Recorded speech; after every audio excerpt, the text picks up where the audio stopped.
Você está no AgroMais, o canal dedicado 24 horas ao agronegócio. Começa agora o AgroMais Entrevista. E olha só, todo mundo aqui no Brasil sabe que em outubro ocorrem eleições gerais para a presidência da República, senadores, deputados federais, deputados estaduais, governadores. E há uma preocupação em relação ao futuro das políticas públicas. De olho nesse assunto, a Associação Brasileira das Entidades Estaduais de Assistência Técnica e Extensão Rural, a ASBRAER, elaborou uma carta que foi enviada aos até então pré-candidatos à presidência da República, exatamente preocupado com o futuro da assistência técnica lá no campo. Para conversar com a gente melhor sobre este assunto, nós convidamos para o programa de hoje o Nivaldo Magalhães, ele que é o presidente da ASBRAER e que está aqui conosco, nos dá aí o prazer e a gentileza de estar conosco hoje para falar sobre este assunto. Nivaldo, muito obrigado por estar aqui presente para a gente conversar e aprofundar um pouquinho mais esse tema.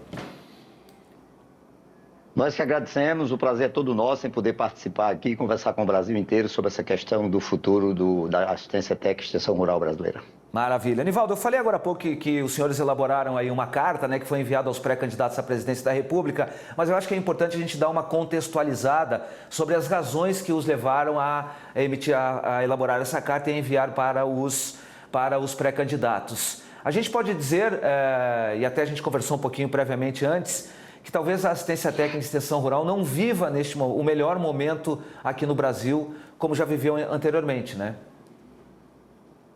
Exatamente. A nossa proposta, a nossa carta, que tivemos o cuidado de discutir com os 27 estados e com os 26 estados e o Distrito Federal, é uma carta intitulada Uma Proposta Inovadora para a ATER Pública Brasileira, Assistência Técnica e Extensão Rural, que é denominada de ATER. Então, a nossa preocupação é fazer com que, enquanto os pré-candidatos estão discutindo, estão procurando as suas iniciativas para a elaboração dos seus planos de governo, a gente, depois de uma ampla discussão com todos os estados, ouvindo as suas dificuldades, os seus problemas, a gente elaborou esse documento, né, que ficou um documento realmente muito consistente, e nós chegamos a esse ponto porque a assistência técnica, não só a assistência técnica privada, mas a assistência técnica pública, ela estagnou. Se você pegar o censo de 2006 e quando você pega 2017, é o mesmo dado. A assistência técnica só está chegando a 20% dos agricultores. Então, isso é preocupante, porque tudo começou lá, a assistência técnica no Brasil, ela iniciou em 1948, lá em Minas Gerais. E foi se fortalecendo em todos os estados e o Distrito Federal. E o que aconteceu é que nos anos 90, nós tivemos um baque, nós tivemos um corte assustador, que foi a infelicidade do então presidente Fernando Collor de Mello, que extinguiu a Embrater. A Embrater é a empresa brasileira de assistência técnica e extensão rural, que bancava toda essa rede, toda essa cadeia de assistência técnica no Brasil. E aí, com a extinção da Embrater, que praticamente bancava 90% dos recursos, essa carga passou para os estados e municípios. E aí foi nos anos 90 que também foi criada a nossa entidade, a nossa ASBRAER, para representar essas entidades estaduais de assistência técnica e extensão rural e cobrar do governo providências. Porque nós não discutimos ideologia, nós discutimos com o governo, nós discutimos política de Estado. E aí nós conseguimos, depois de muita discussão, nós conseguimos somente, foi extinta em 1990, a Embrater, nós conseguimos que fosse criada a ANATER, a Agência Nacional de Assistência Técnica e Extensão Rural, somente em 2013. E se criou em 2013, mas não se criou orçamento, não se criou recursos, porque a agência seria o órgão intermediário entre o governo e as entidades estaduais para a transferência desse recurso para a melhoria da assistência técnica e extensão rural. Então, chegou-se a esse ponto e o que a gente tem visto são apenas projetos, discussão, audiência pública no Congresso, de que precisa melhorar a assistência técnica e a extensão rural. Nós precisamos melhorar sim, porque nós temos hoje no Brasil 5 milhões de estabelecimentos agropecuários. E desses 5 milhões de estabelecimentos agropecuários, a renda bruta 14% está concentrado em apenas 14%. Então nós temos espaço, nós temos campo para melhorar a agricultura familiar. E só se melhora isso se nós tivermos recursos, se nós tivermos assistência técnica. E aí o nosso documento se fortalece na hora que a gente mostra aos presidenciáveis que cada R$ 1.000 investido em assistência técnica, ele retorna para a sociedade com R$ 1.850. Então, melhora a qualidade de vida do agricultor beneficiado, melhora a qualidade do produto no mercado e melhora a oferta. Então, tudo passa e o Brasil precisa de assistência técnica. Quem está dizendo isso é o IBGE. O IBGE diz, em 2006, que somente 20% dos agricultores estão recebendo assistência técnica e no censo de 2017 volta a dizer isso novamente. Estamos precisando de mais assistência técnica e extensão rural, principalmente para o agricultor familiar. E até a gente salienta isso. Eu sou um defensor, eu sou um admirador, inclusive, da assistência técnica, porque o que a gente vê é que a capilarização da tecnologia desenvolvida em laboratório ela se dá exatamente por meio dos agentes que fazem a assistência técnica aí no interior. Você falou só 14%. Dos mais de 5 mil estabelecimentos rurais recebem ou tem a atenção mais próxima do agente que atua nessa questão da assistência técnica. E aí eu olhando a carta que vocês elaboraram, Nivaldo, eu vejo que o primeiro ponto é exatamente o fortalecimento das estruturas, né, que talvez seja a base para que, de fato, a assistência técnica ela consiga se consolidar. E aí, quando a gente fala em estrutura, você tocou num ponto que eu achei importante, muito significativo e importante também, que é a questão orçamentária. Quer dizer, sem orçamento, não tem como ninguém trabalhar, né? Exatamente, porque o que nós estamos oferecendo aos presidenciáveis é que nós já temos a estrutura montada. Nós estamos hoje dos 5.570 municípios, nós estamos em mais de 80%. Nós temos as nossas unidades prontas lá em mais de 80%. Nós temos hoje 10 mil extensionistas de campo já no exercício da função e quase 20 mil servidores que trabalham na assistência técnica e extensão rural. Então, nós estamos presentes lá junto ao homem do campo e estamos presentes com um orçamento bancado hoje exclusivamente pelo governo do Estado. Se você observar, os 26 estados e o Distrito Federal investem hoje 3 bilhões de reais. 3 bilhões de reais na assistência técnica e extensão rural. O governo federal, independente de quem está lá, está investindo menos de 2% disso. Então, essa conta não fecha. E aí nós temos também a participação dos municípios. Nós temos, eu sou presidente da empresa paraibana de assistência técnica e extensão rural aqui no estado da Paraíba, e nós temos 223 municípios e temos termo de cooperação técnica com mais de 200 municípios. Por quê, Leandro? Porque a assistência técnica e a extensão rural, nós fazemos todas as políticas públicas. É diferente do grande agricultor que recebe a sua assistência técnica naquela determinada cultura. Nós não, nós trabalhamos a família como um todo. Então, nós precisamos estar presente. E se a gente já tem essa estrutura montada em todo o Brasil e já executamos as políticas públicas do governo federal, precisa apenas que o governo federal dê orçamento para a assistência técnica e extensão rural. Não se concebe hoje você assistir o lançamento de um plano safra todos os anos e você não vê um centavo direcionado à assistência técnica e extensão rural. Os recursos são direcionados apenas aos financiamentos. Então, nós precisamos inverter essa lógica. E aí, o que é que a gente se coloca? A gente está colocando o que a gente dispõe, o que a gente tem, mas é muito pouco pelos dados que o IBGE mostra. Se somente 20% está recebendo assistência técnica, ou seja, no Brasil hoje, de cada 10 agricultores, apenas 2 recebem assistência técnica. E se a gente aumenta de R$ 1.000 para R$ 1.800 a sua renda, é interessante que o governo invista nesse público. E aí, se nós já temos a estrutura montada, você vai me perguntar aí o que é que precisa, Nivaldo, nessas pilastras. É fazer com que a gente aproveite o que já tem, melhore o que já tem e fortaleça ainda mais. E não deixe a carga somente nos estados. Os estados já bancam a folha de pessoal, já bancam toda a estrutura que nós cobramos hoje do governo federal para a execução de todas as políticas públicas, é que nos fortaleça no custeio.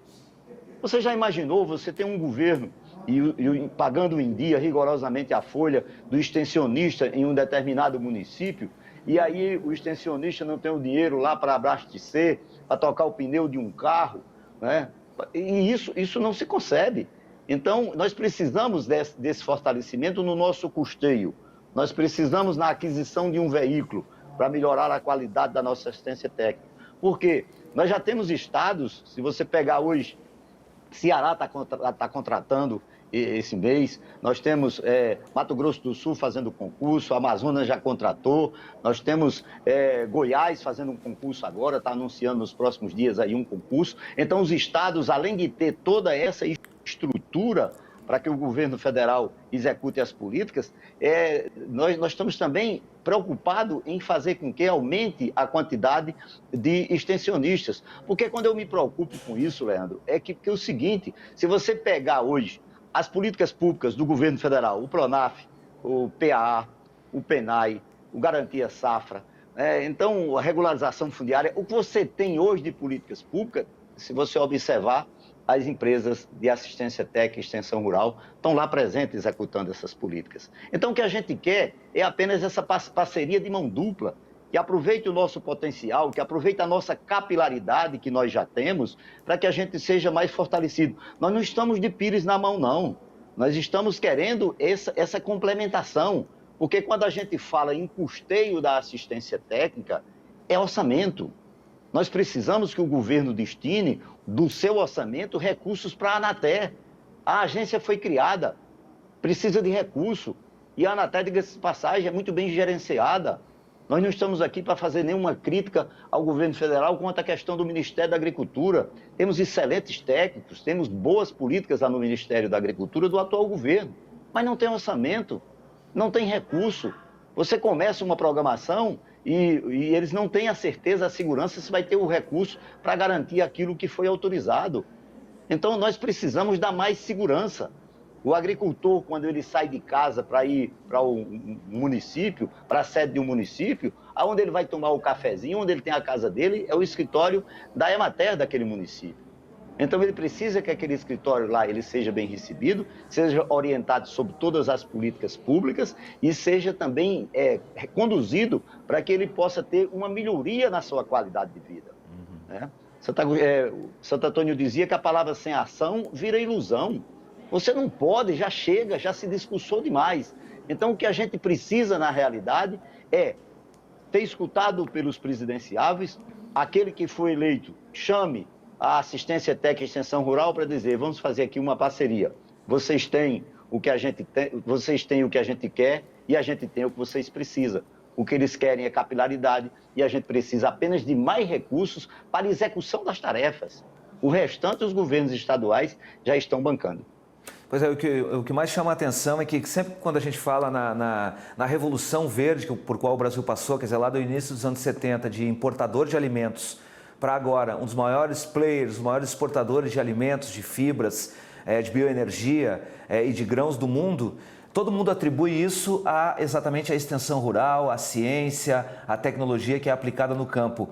Mas na hora de valorizar esse processo, sempre fica aquela questão o cobertor é sempre curto, né? O orçamento está sempre faltando recursos para todas as áreas que são necessárias.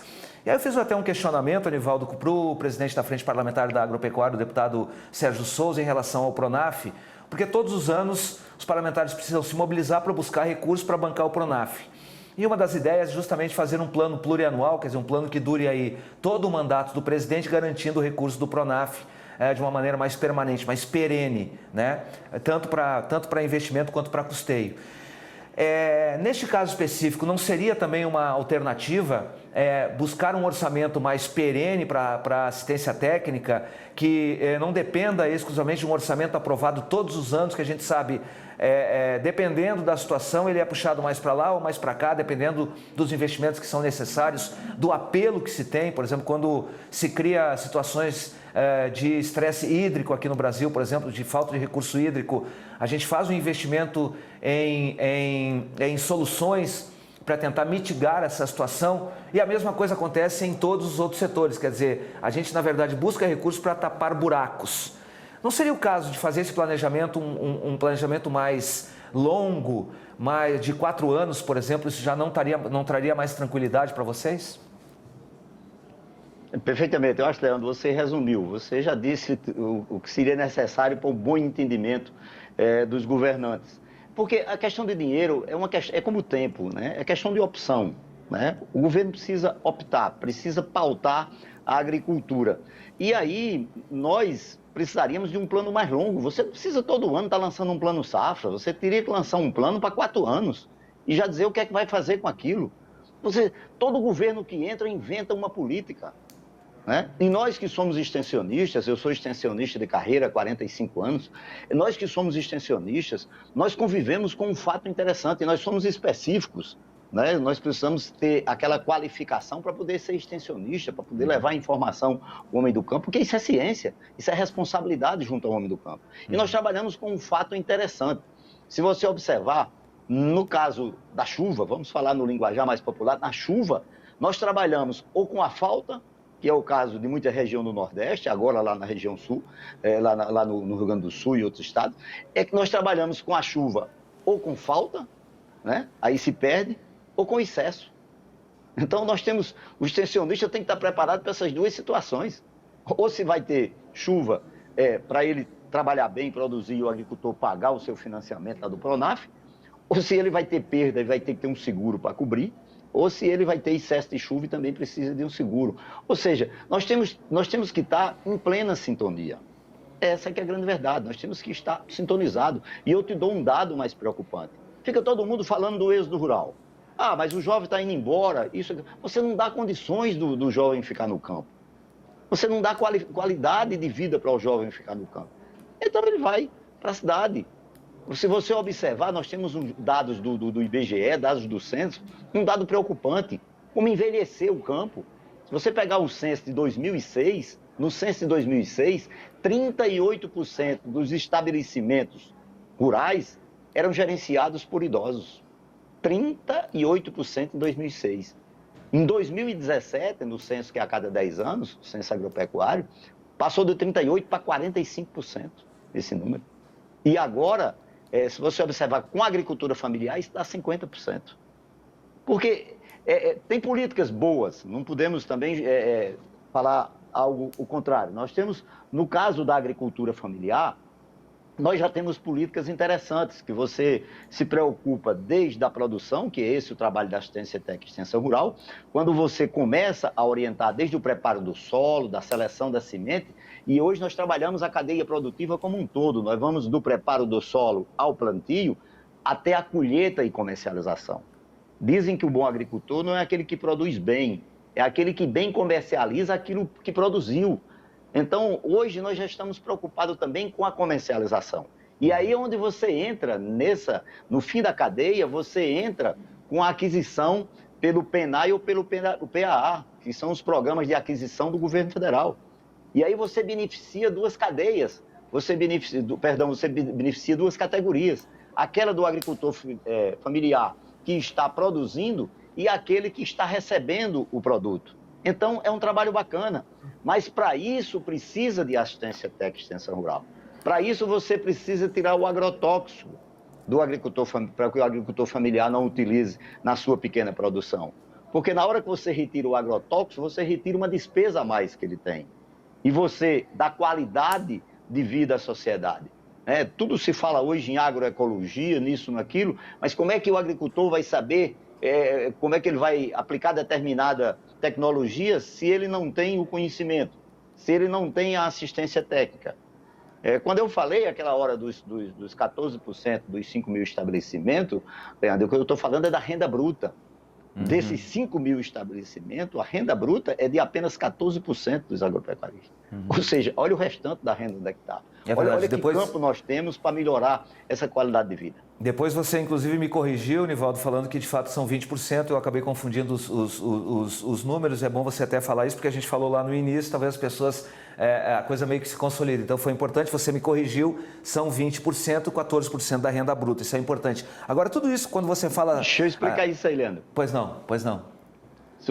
Se você me permite, é o seguinte, nós falamos que temos 5 mil estabelecimentos. Desses 5 mil estabelecimentos, apenas 14% detém a produção de toda a renda bruta. Uhum. É uma coisa. De tudo que nós temos hoje no estabelecimento, nós só temos 20% que recebe assistência técnica. Uhum. Ficou claro. É outro dado, aí é assistência técnica. Ficou claro. E aí Ficou claro, e eu talvez devesse ter falado logo lá no início, mas a gente começou a conversar, então foi importante você, agora que a gente já encaminha aí para os últimos 5 minutos da nossa entrevista, destacar esse ponto para não ficar uma informação que de fato não é verdadeira. Mas só deixa eu fazer uma abordagem aqui, Nivaldo. Você fala, por exemplo, o ponto número 2 de vocês é a ampliação da cobertura. Já até de alguma maneira a gente já fez essa abordagem. Mas o terceiro ponto me chama a atenção, o planejamento e a coordenação de ações com base em dados e informações que contemplem atendimentos às diferentes demandas dos produtores, evitando a superposição, integrando a iniciativas e articulando ações. Quer dizer, são situações muitas vezes que, em razão dessas diversas políticas que a gente tem, muitas vezes não coordenada, não centralizada, acaba se sobrepondo. A gente tem um custo muito maior, não racionaliza o recurso e, no fim das contas, não atinge o objetivo necessário, né? Exatamente. Nós podemos ver já esse aí, né, estabelecer uma lógica, né, de planejamento e coordenação das ações de ATE para maior eficiência, como também já o monitorar os resultados, né, dos nossos serviços de ATE. O que é que acontece? A tecnologia tem que chegar no campo. Pois se você chegar para um agricultor familiar, ele tem um celular e tem um WhatsApp. Agora, na pandemia, nesses 2 anos, nós prestamos muita orientação técnica através do WhatsApp, através da rede de informática. Então, nós precisamos também fazer com que os governantes, os próximos governantes, pensem em informatizar, né, mais a assistência técnica e a extensão rural. E essa questão do planejamento é porque quem não planeja está fadado ao insucesso. Você tem que planejar aquilo que você vai fazer. Então, a nossa preocupação é que hoje nós não temos. O agricultor planta porque tem uma necessidade, vai no nosso escritório ou procura também a assistência técnica privada, que nós também aqui não estamos defendendo apenas a assistência técnica pública, nós estamos também defendemos que tenha assistência técnica para o pequeno agricultor, para o agricultor familiar. E aqueles dados, quando a gente dá, é do agricultor familiar. 20% do agricultor familiar não tem assistência técnica, porque o grande já tem a sua rede contratada de assistência técnica. E tem também, além do agricultor familiar, aquele que é produtor, aquele intermediário. Então, nós precisamos ter algum mecanismo em que o agricultor veja... porque o agricultor familiar ele tem uma DAP, que é uma declaração de aptidão ao PRONAF. Aí ele tem um determinado rendimento. Então, se ele começar a produzir mais, aí ele deixa de ser agricultor familiar e perde aquele benefício. E vai para uma categoria que não tem benefício. E aí você não tem como planejar isso. Então, você fica adivinhando, o extensionista fica adivinhando se o camarada ainda é agricultor familiar e se melhorou, você não sabe se ele melhorou de vida. Então, a gente precisa saber aquele recurso que está sendo aplicado, aquele recurso público na assistência técnica e extensão rural, está realmente melhorando a qualidade de vida daquela família que está sendo assistida, que está sendo orientada? E se você me permite, um assunto que está muito em voga e que faz parte da assistência técnica e extensão rural, porque tudo que vai fazer no Brasil termina nessa área, termina no escritório da EMATE, termina na assistência técnica e extensão rural. É que agora, no dia 30 de junho, no próximo dia 30 de junho, vai terminar o prazo de emissão de DAP. E vai começar um novo documento chamado CAF. O que é a DAP? A DAP é uma declaração de aptidão ao PRONAF. O agricultor, até 30 de junho, ainda tira esse documento que vale por 2 anos. E aí, a partir de 1º de julho, ele vai tirar a sua CAF, que é o Cadastro da Agricultura Familiar. E a diferença de um para o outro é que a DAP é só para o PRONAF e essa CAF é para a família como um todo, é para o agricultor familiar. Então, é muito interessante isso, e aí é onde vai entrar ainda mais a assistência técnica e a extensão rural para acompanhar a vida desse agricultor, porque agora deixa de ser o produtor e passa a ser a família do produtor como um todo. Já é um avanço e a gente espera que essa CAF também melhore um pouco e facilite a vida, porque é muito burocratizado qualquer documento que o agricultor familiar vai tirar hoje para qualquer negócio que ele vai fazer. Isso é mais um empecilho, quer dizer, é mais uma trava, é mais um gargalo aí que o produtor acaba enfrentando, que é justamente a questão da burocracia. Aí, de alguma maneira, Nivaldo, você já falou também do quarto ponto, que é a questão da informatização, do monitoramento dos resultados da ATER, né?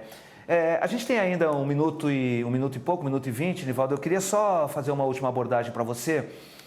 A gente sempre fala que os projetos no Congresso Nacional ou as iniciativas políticas de política pública que são adotadas e assumidas pelos governos dependem muito do ambiente político, né? Do ambiente para que aquilo seja favorecido, né? Então, quando a gente fala, por exemplo, na questão do Código Florestal, ele só foi possível ser aprovado naquele período, 10 anos atrás, porque o ambiente político favoreceu. A questão da reforma trabalhista, ela durante o governo do presidente Michel Temer não avançou e praticamente era a mesma do presidente Jair Bolsonaro, mas as condições políticas naquele caso eram favoráveis. A gente tem pouquinho tempo, viu, Nivaldo? 45 segundos, fala para mim um negócio. O ambiente político neste momento, ele é favorável para que a assistência técnica e a extensão rural, de fato, sejam valorizados como política pública do governo federal?